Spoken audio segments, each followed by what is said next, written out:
This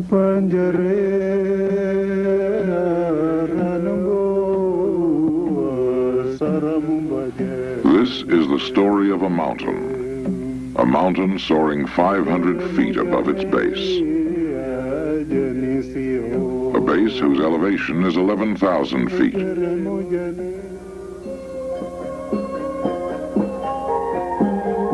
Accessible only through 75 miles of remote jungle and up a sheer 2,100-foot rock face. Lying along the equator, this glacier-capped land is called Irian Jaya. It's a province of Indonesia covering half of the island of New Guinea.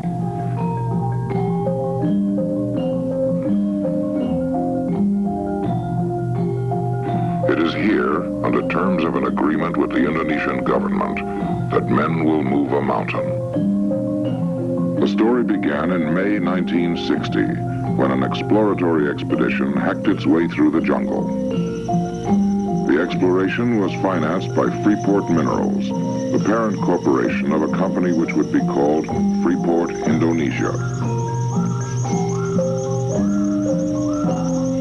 The man who led this expedition was a mining geologist named Forbes Wilson, now president of Freeport Indonesia. From the tropical rainforest, the explorers worked their way up an unmapped region that Indonesians call Irian Jaya Indonesia. Up a sheer 2,100-foot water-drenched cliff. With the support of Papuan guides, Forbes Wilson and fellow geologist Del Flint clambered over the top to discover an outcrop jutting out of a highland plateau. Now, Del and I didn't discover that thing. To a degree, we rediscovered it. We sampled it. We were the first people to measure its potential. We determined there was 13 million tons of high-grade copper ore sitting up there like a thumb. The first man that saw that thing over there was Jean-Jacques Dossy, Dutch geologist. He was a man that walked over and hit it for the first time with a hammer. He identified, you could immediately see that bright yellow chalcopyrite. He's the man that gave it the name. He called it the Ertzberg. In Dutch, that means the ore mountain. And it would be damned hard to find a more significant and proper name for that mass of ore, because truly it is a mountain of ore. Discovering a mountain of copper ore is one thing. Moving it to the outside world is another.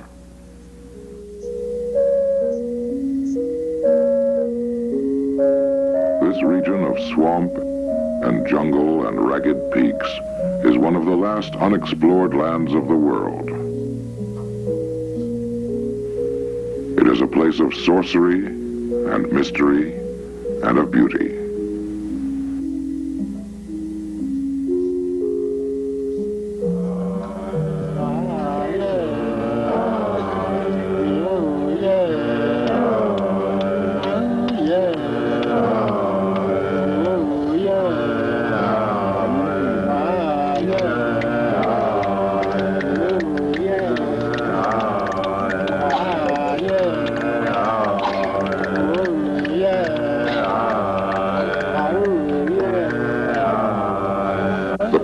Who make their home in the highlands are a self-sufficient people, a people of another age and another culture, isolated from the rest of the world by mist-shrouded jungle peaks.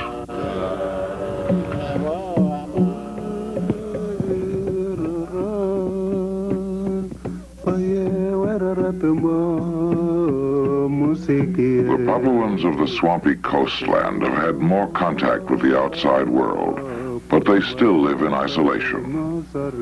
As a result, the currents of tribal custom and tradition run deep.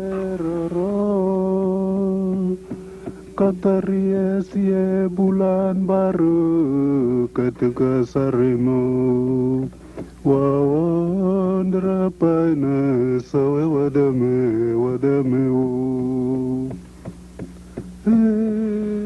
astonishment of coastal Papuans, a freighter arrived at the mouth of the Tipoca River, the first in a series of events that would be strange to Papuan life.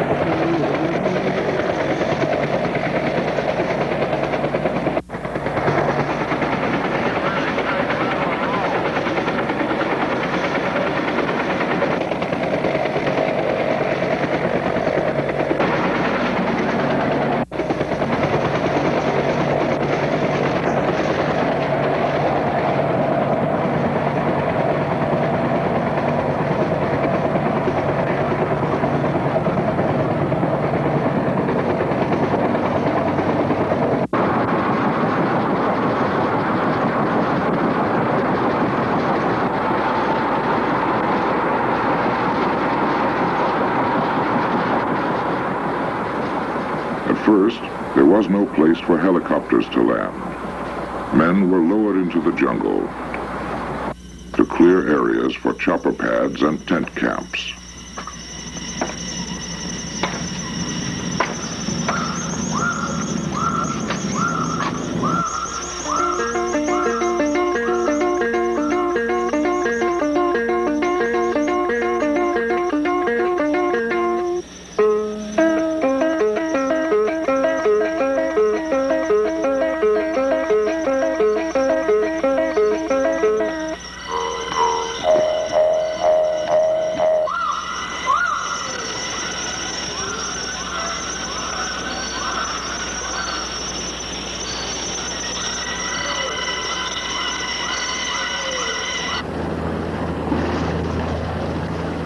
I can remember the first day I landed in West Area.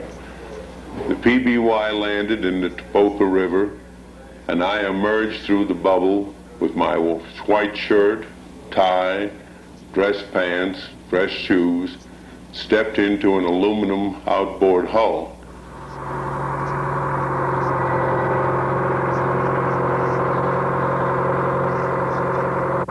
I stepped out of the hull with my shoes wrapped around my neck and my pants rolled up above my knees and walked through the mud up to the water's edge. From there, I walked through the company street, not knowing anyone, not seeing a familiar face. Camp 1, beachhead for the entire project. Until a base could be established farther inland, all equipment and materials would be moved into the mountains from here.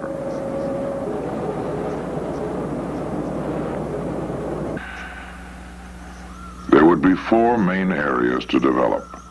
A port on the Tipoca River 6 miles from the sea, a town site located in the mountains at 6,000 feet elevation and 68 miles from the port, a mill site at 9,000 feet, 74 miles from the port, and the mine site at an elevation of 11,500. Strung through this area would be 19 camps, tent camps at first, then porta camps as logistics permit.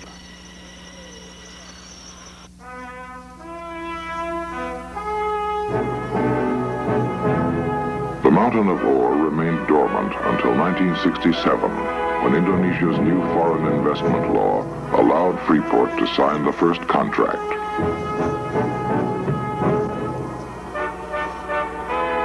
A year later, a joint venture of Bechtel and Santa Fe Pomeroy was selected to carry out engineering feasibility studies. In the spring of 1970, engineering, procurement, and construction were authorized to commence.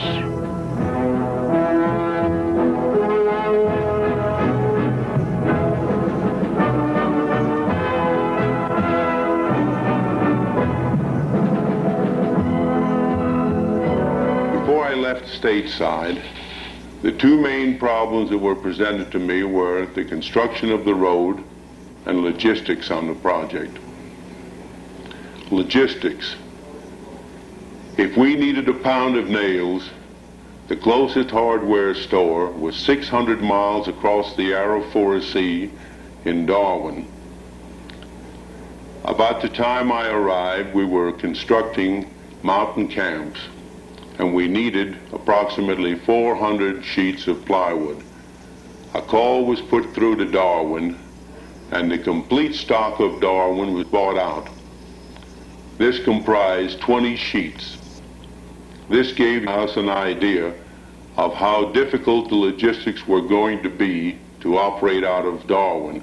We had to look for another site.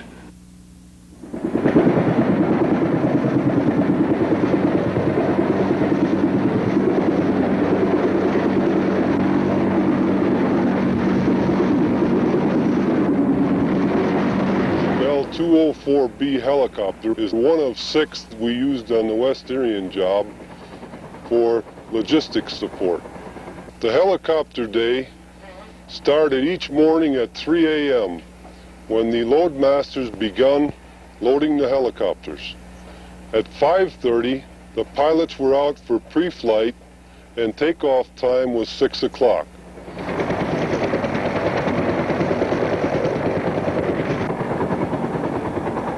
These helicopters supported 15 mountain camps with food, cargo, heavy equipment, in order to build a 75-mile road.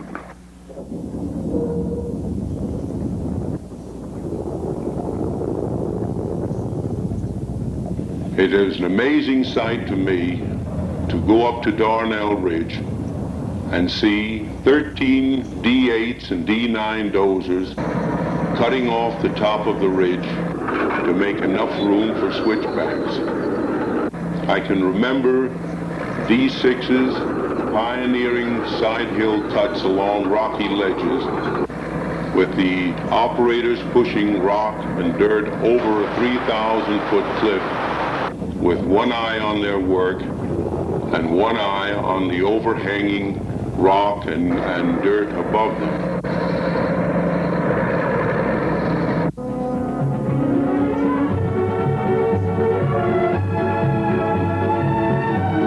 For nearly 40 miles, the road is fairly level, running through tidal swamps, then jungle, and across 2 rivers.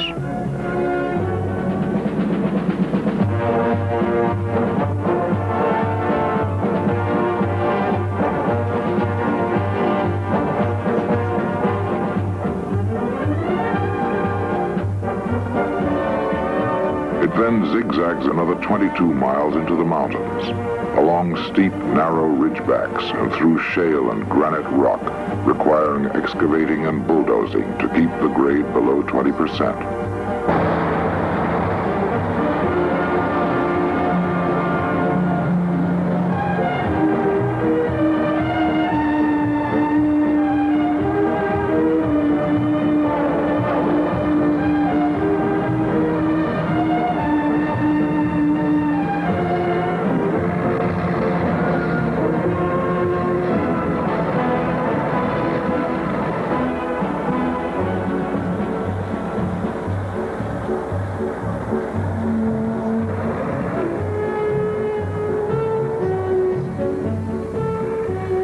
For months, the road builders lived a pioneer, isolated existence, depending solely on helicopters for food and their working materials. When the fog moved in, even helicopter contact with the outside world was cut off.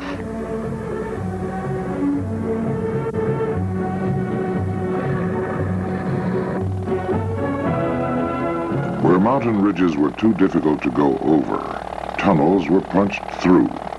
One was the 3,627-foot Honeycomb Tunnel. The other, the 2,786-foot Zagam. And construction of both of these were completely supported by helicopter.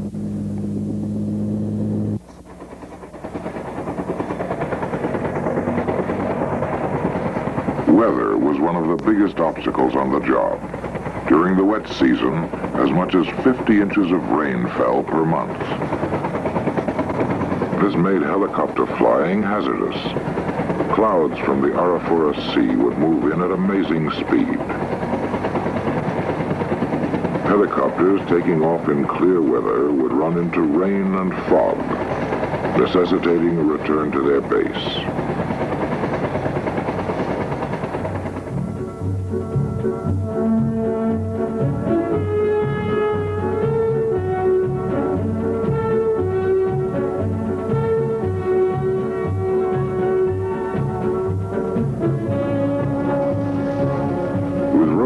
completion, logistics operations were transferred from helicopters to trucks. 6,000 tons of cargo was trucked to the mountains, sometimes in excess of 500 tons a day. Most of these trucks required bulldozer assistance up the high mountain roads.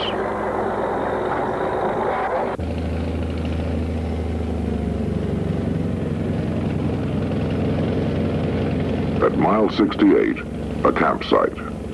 Elevation 6,000 feet. Population 200 men and an undetermined number of feathered friends.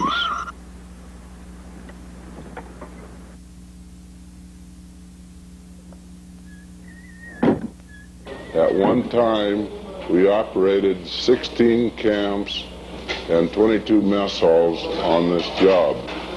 Some things that are interesting is a great amount of rice that we used. The Filipino, Korean, and Indonesian personnel ate more than 2 pounds of rice per day per man. At top production, we were using 60,000 pounds of rice per month, along with 150,000 eggs and 10,000 pounds of sugar per month. With the road to Camp 68 completed, headquarters for the entire project was transferred there. At peak operation, 2,100 men would be needed on the job. 3/4 of them would be Indonesian.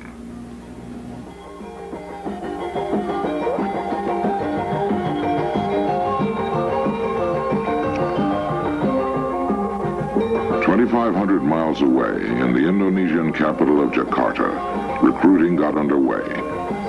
Project representatives worked closely with Indonesia's Department of Manpower, and a skilled workforce began to gather. They came not only from the capital, but from throughout Indonesia. And from other nations too. Korea, the Philippines, Australia, New Zealand, the U.S., and Canada.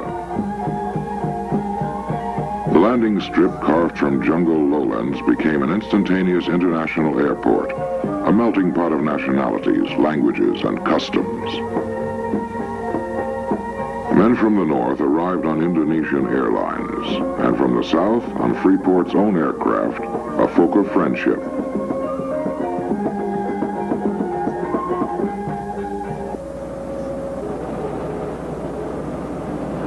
Concurrent with construction activity, Freeporters were at work on the ore body itself, preparing the site for the day when mining operations would begin. With the early exploratory drilling, the ore body had been firmed up at 33 million tons.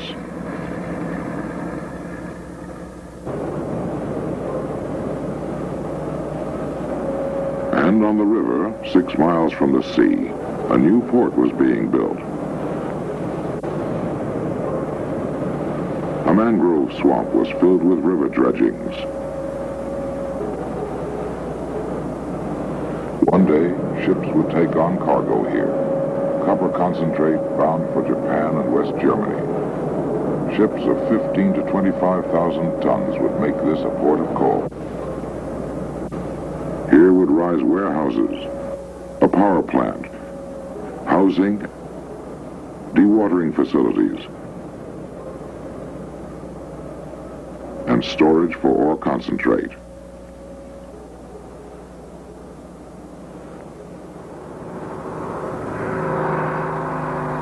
All the facilities of a modern marine terminal had to be built on this jungle river, from barge ramps and mooring fenders to conveyors and a ship loader.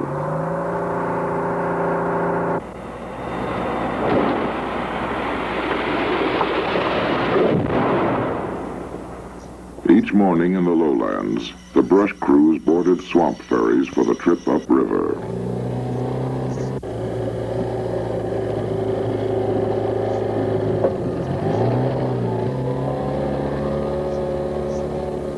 They were mostly local men, accustomed to the jungle heat and familiar with swampy terrain.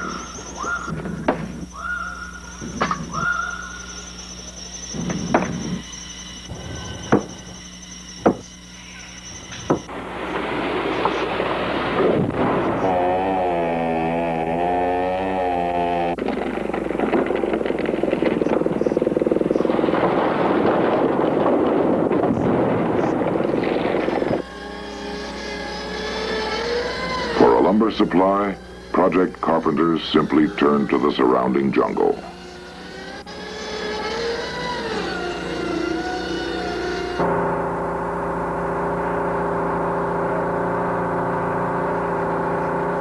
Tall jungle trees served another purpose too. Subsurface for the road. The logs were used to corduroy the roadbed, and gravel was poured over them for the finished surface.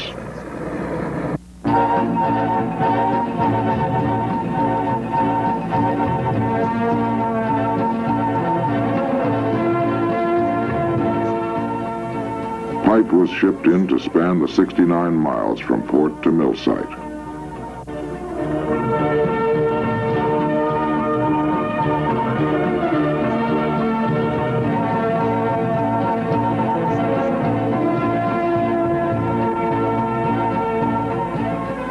The copper ore, in slurry form, will be carried by a 4 1/4 inch pipeline to the port.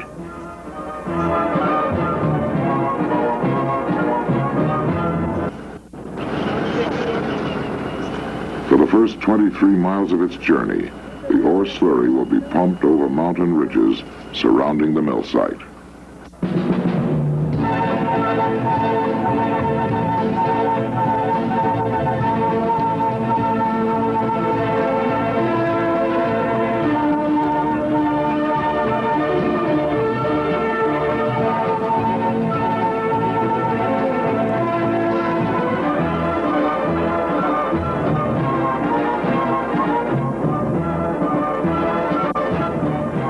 Then gravity will take over on a 46-mile downhill slide to the port.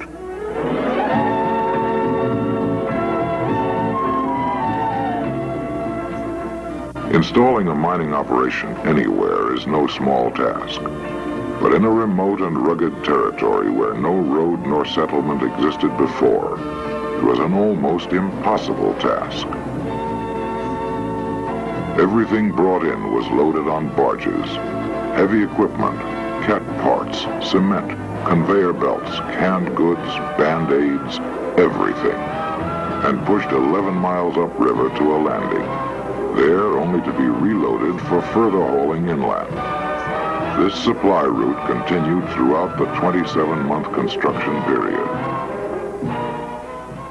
Toughest part of this job, I feel, that came in about 3 different phases. I think the road was probably the toughest on equipment by far, but the work that was the toughest on the men and the hardest work, mainly because we couldn't get them the equipment when they needed it, was at the Ertzberg. It was very, very difficult working conditions up there for the first 4 or 5 months.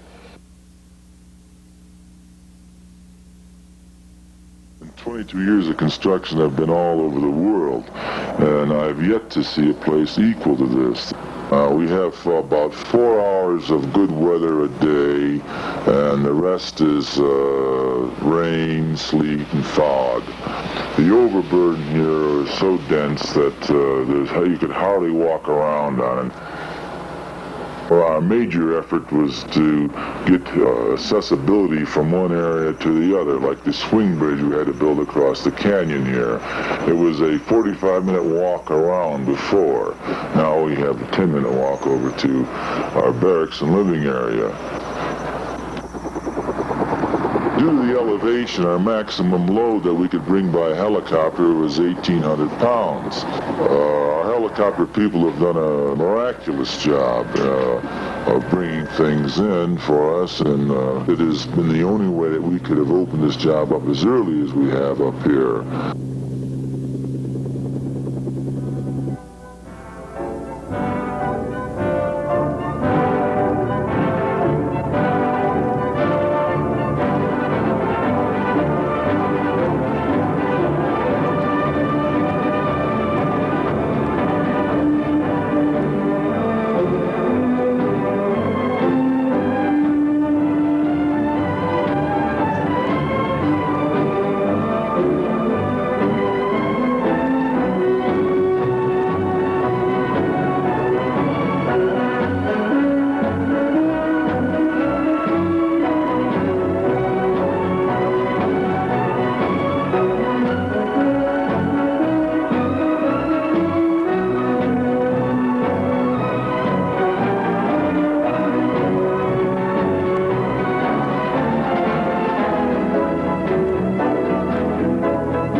The mine itself is more than a mile from the mill site, where the copper ore is to be processed.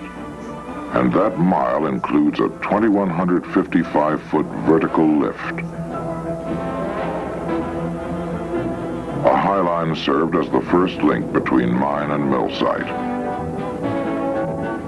transporting men and small cargo to the mountain. Later, a service tramway was installed, carrying men, material, and eventually the 1.5-inch cables for the ore tram system. This system, designed to transport ore from mine to mill, consists of 2 jig-back tramways. Each tramway has 2 cars, and each car can haul 10 tons of ore.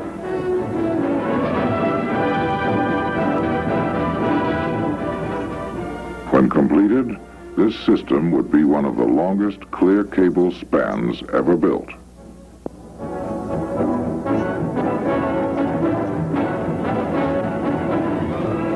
Construction of the mill presented challenges of its own, ranging from jungle weather and rugged terrain to the inevitable deadlines and logistical problems.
Steel forms and girders etched against the sky and mountain walls soon took on the recognizable form of buildings.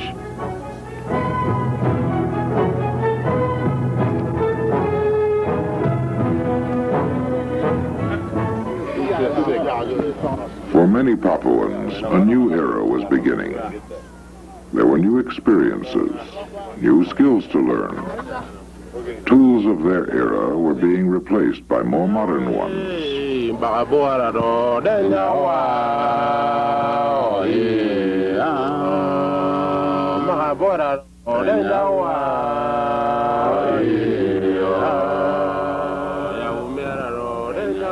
One villager, within his own time, could experience his own tradition and customs while learning new and different skills.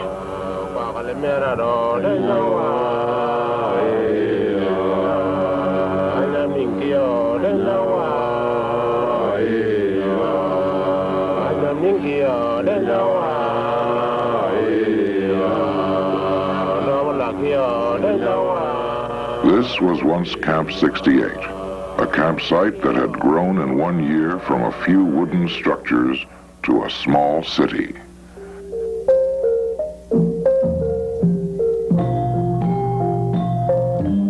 Now it's called Tembagapura, Copper Town.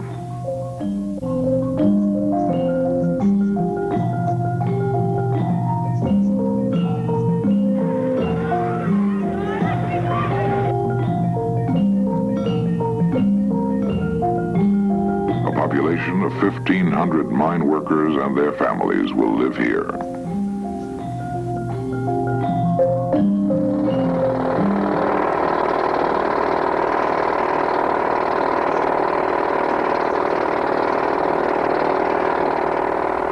Well, now, the way we're going to tackle this ore body, the mining will start up there at the top. The elevation up at the top is about 12,000 feet. We'll be blasting out ore off the north wall into prepared level areas where we have front-end loading equipment that will be loading 50-ton trucks.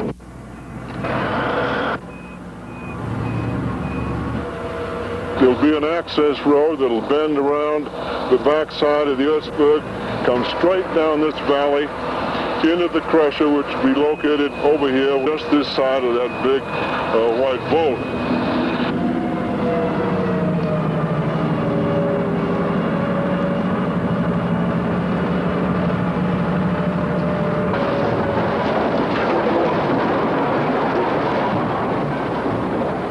The trucks will dump the run-of-mine ore into the crusher. It'll be crushed down to about 8-inch size.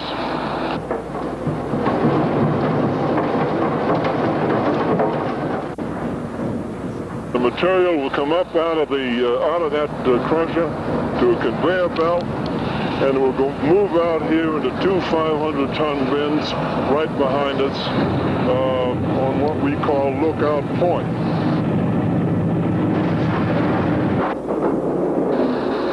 Those bins will feed two independent ore tramways that swoop down in a single span of 5,000 feet, dropping 2,500 feet down to the mill area, and will discharge into an ore stockpile.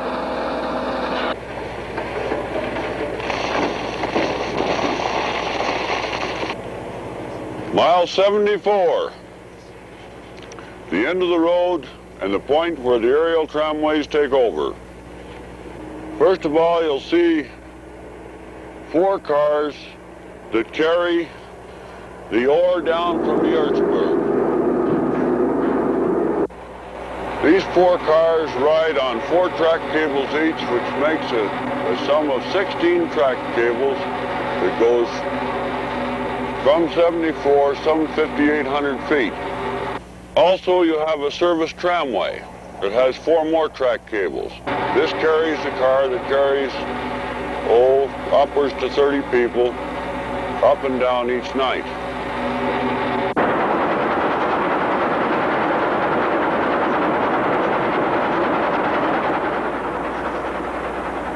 At the mill, the ore passes into the secondary crusher and is broken into fine material.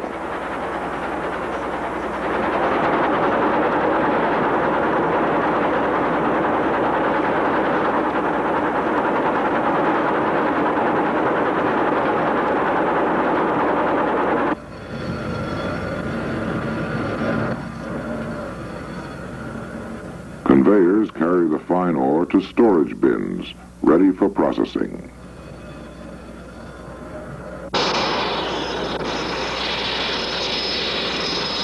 In March 1973, in the midst of the early operation of the plant, a jet roared into Irian Jaya.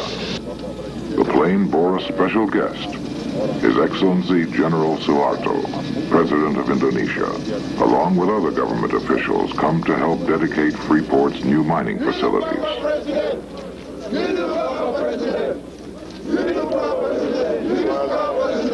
It was a festive occasion for the local people as well as Freeporters when they welcomed the President and his party.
A plaque was unveiled dedicating the new town.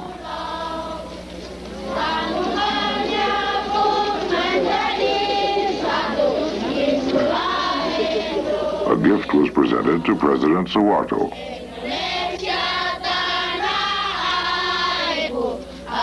Next day, at formal ceremonies in the concentrator building, Forbes Wilson acknowledged the cooperation of the many participants. Your presence here serves to dramatize that this difficult and demanding project has moved forward as a result of the cooperation of the Indonesian and other governments, of many people and many public and private institutions. What has been accomplished up to this point has required international cooperation. Mr. Franz Kasiepo, governor of Irian Jaya, then spoke to the gathering. Freeport-Indonesia yang kami hormati, a man who has cooperated with us over the years and contributed a great deal to its success. I introduce His Excellency Dr. Sumantri, Minister of Mines. Yang saya muliakan, para hadirin sekalian yang terhormat. Professor Dr. Sumantri assisted Freeport Indonesia from the signing of the work contract in 1967 to the completion of this first mining job, a job undertaken to implement the government's new foreign investment policy. He acknowledges the accomplishment of the project and the benefits already accruing to his country in terms of money and employment. Mining enterprises, he states, can become centers of growth. I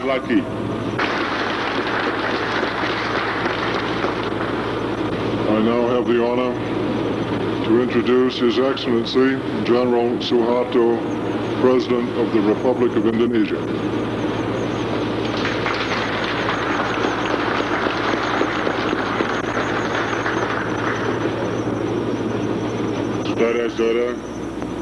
The President points to progress made under his administration's 5-year plan, during which the Ertzberg project was undertaken. This enterprise is the pioneer of foreign investment in Indonesia. It demonstrates a confidence in the determination of the Indonesian people to build their future, a confidence which has stimulated other investors to come to Indonesia. It is a demonstration of success through applied capital, technology, skill, and devotion.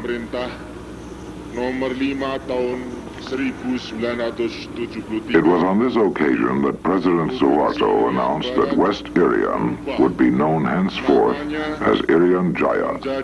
Jaya means great or prosperous, a name which matches the development prospects Indonesian leaders see for this vast and rugged province.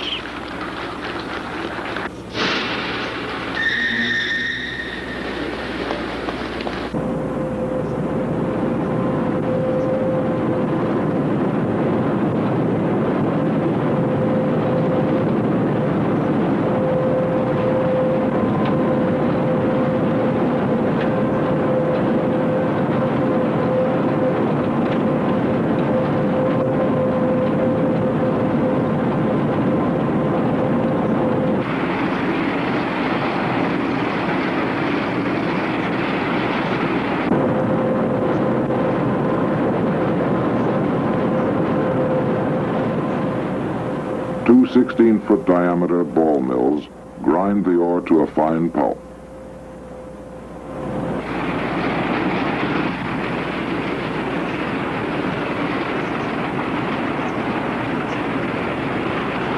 Samples are taken at regular intervals and analyzed in an on-site laboratory. Chemical reagents are added to the pulps, some of which selectively coat the particles of copper sulfide to make them water repellent, while others help in producing a froth. Air is bubbled through the pulp. Coated particles of copper sulfide adhere to the air bubbles and are floated off as a mineralized froth. This rough concentrate is then treated in a series of flotation cells, regrind mills, and thickeners to produce a slurry. The thickened slurry is then held in storage ready for pumping down the pipeline.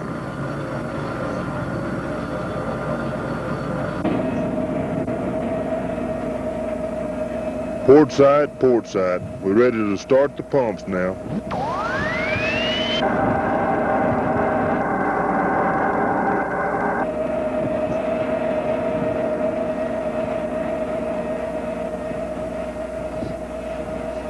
Pumps and gravity propel the concentrate some 69 miles down the mountainside and across the lowlands to the port. This is Amamapari, Freeport's fourth area of the project.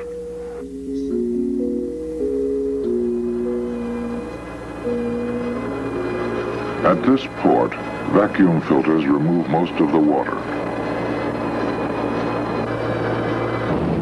The copper cake is then run through an oil-fired rotary dryer.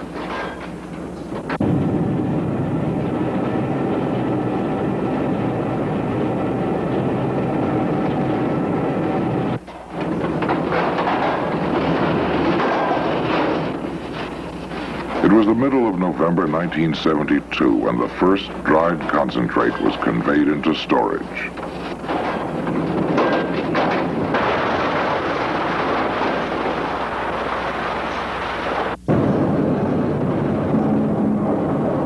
Shipments of concentrates containing copper and small amounts of gold and silver sail from here to the smelters in Japan and Germany.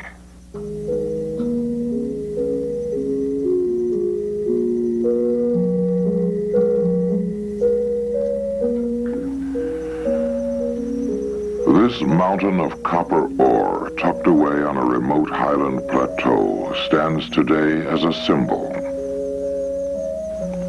Because what was accomplished here was not just a tough job, it was a near impossible job. So it stands as a symbol for men who refused to believe the task could not be done. Men from the Irian Jaya villages, men from other parts of Indonesia, other continents, from another age. People of differing languages and custom and belief, all working together. It stands not only for craftsmanship and know-how, but for courage and understanding.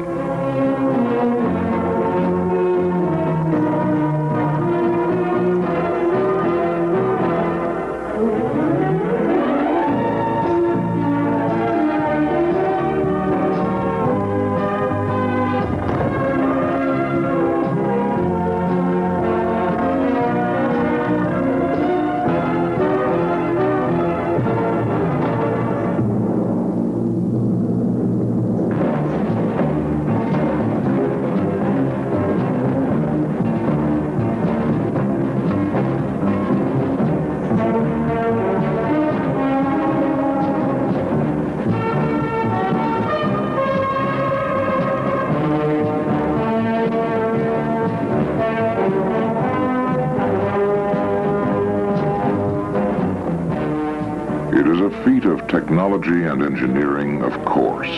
Yet the men who carved it from the jungle may remember the Ertzberg project in another way. This, they may tell you, is an accomplishment of the human spirit.